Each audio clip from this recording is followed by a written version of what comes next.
A grande diferença de 2011 para cá, sem dúvida, é o mercado digital. Você viu muito dessa transformação, né? Porque quando você começou estagiária lá no brechó, por mais que fosse um brechó com já anos de história e já bem estruturado, ainda era um jeito antigo de brechó, né? Mudou muito Sim. nesses 10 anos que você tá nesse mercado, né? A grande diferença de 2011 para cá, sem dúvida, é o mercado digital.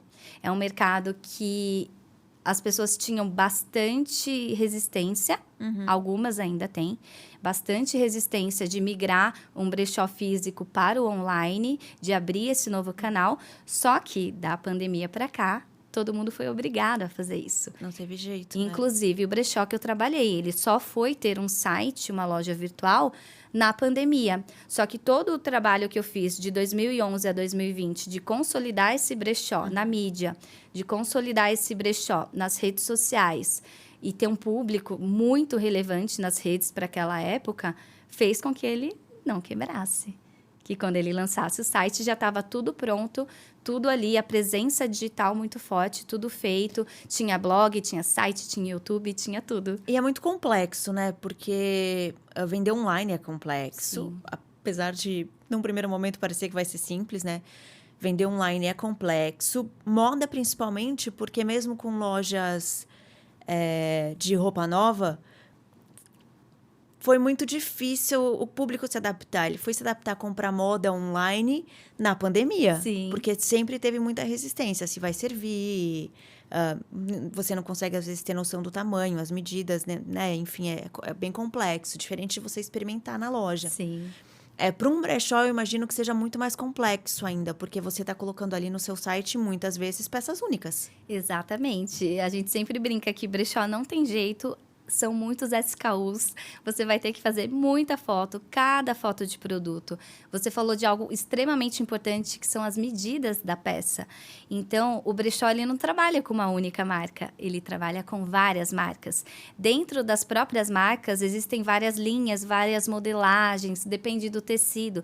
Então, o brechó ele tem esse trabalho de fotografar cada item, ele tem o trabalho de medir cada uma das peças e ainda analisar ali o tipo de tecido, modelagem, aviamento. Essa peça é com zíper, essa é com elástico.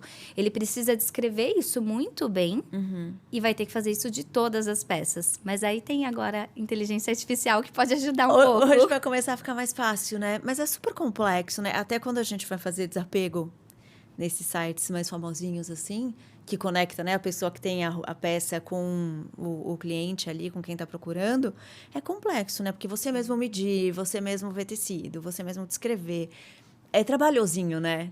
Imagina um brechó que vai ter uma quantidade de peças grande, né? É bem trabalhoso e é até legal você falar, né, dessa venda de pessoa para pessoa, porque o que eu percebo nos marketplaces de brechó, nos marketplaces de usados em geral, é que também é muito difícil para a pessoa física, dona daquela peça, precificar o produto. Então, algumas pessoas até falam, poxa, mas tem produto que está mais caro do que na loja, porque as lojas entram em promoção, né? Então, uma pessoa física, ela sempre vai precificar um valor muito alto, aí ela vai colocar a taxa do marketplace. Quando a gente fala em brechó, se você vai vender a sua peça para brechó, você precisa entender o custo que ela vai ter ali, operacional, para aquele brechó.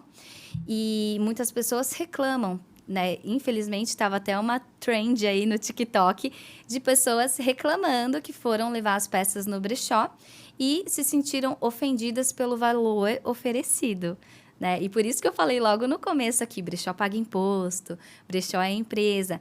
Porque vamos pensar numa peça nova que você pagou, por exemplo, R$200. Essa peça nova que você pagou R$200, se for numa loja tradicional ali, uma marca famosa ou popular, daqui uma semana está metade do preço na loja, nova. Então, a peça que você pagava 200, ela já caiu para 100. Na loja? Na loja nova. Tá na promoção. O brechó não pode vender mais que a promoção da loja. Então, a peça de 200 já virou 100. Ele não pode vender por 100 também. Ele também não pode vender pela metade. A metade a conta não fecha. Então, quando você for vender em um brechó, pensa que você vai ganhar, muitas vezes, 1/4 do valor. 1/3 do valor, sendo otimista. E também depende se é uma peça popular ou se é uma marca de grife. Quando a gente pensa em grife, realmente vai ter brechós ou bolsas em especial, bolsas, relógios, semijoias ou joias, que pode sim estar mais caro do que na loja novo. Porque aí a gente está falando de um produto exclusivo, coleção especial, item de Peças luxo. vintage. Exatamente, que é o não você são tava mais falando, que é feitas. diferente, né? Exato, tem as bolsas que ficam em fila de espera. Mas, de maneira geral, a peça no brechó, a pessoa que entra, o cliente que entra no brechó, ele quer pagar metade do preço de novo ou menos. Então, a conta vai, né, de 200 para 100, para 50, para 25. Às vezes, o brechó vai te pagar ali, numa peça que você pagou 200, R$ 25. Se for isso, tá ótimo, tá na média, né? Então, as pessoas precisam ter essa noção também na hora de vender para os brechós. Porque se o brechó coloca muito caro, ele não vai vender. E é um desafio também essa parte, eu imagino que seja, essa parte de selecionar peças, porque você tem que Sim. entender o que você está selecionando, entender que tipo de peça vai fazer sentido no seu acervo ali, né? Exatamente, isso bate com o que a gente falou de nichar. É muito difícil você ser um especialista que entende de tudo, né? Eu mesma fiz faculdade de moda e eu fui aprender muito mais na prática, trabalhando no dia a dia ali de um brechó sobre marcas e preços do que na faculdade. E assim, é uma questão de tempo, você, né, só adquire experiência com o tempo, com a prática. Hoje tem a internet, que é muito fácil. Você, chegou uma peça de tal marca, você procura algo similar, você vai ver ali os preços na internet. Mas o brechó que eu trabalhei é de uma época que não tinha internet, que as pessoas tinham que tentar adivinhar realmente o preço. E isso só com o tempo, com a experiência. O que eu indico, né, para quem vai abrir um brechó e quer fazer uma curadoria? Para brechós que estão começando, o ideal é você trabalhar em consignação. Então, consignação é basicamente você pegar a peça emprestada, você define o preço e cada parte fica com uma porcentagem. O brechó fica com, por exemplo, 60% e o fornecedor, a pessoa que está ali deixando a peça, fica com 40%. Só um exemplo, tá? Vai depender de cada segmento, da marca, do produto e por aí vai. E você começando um negócio assim, você não tem estoque parado, que é o que a gente chama de estoque morto, você não tem prejuízo.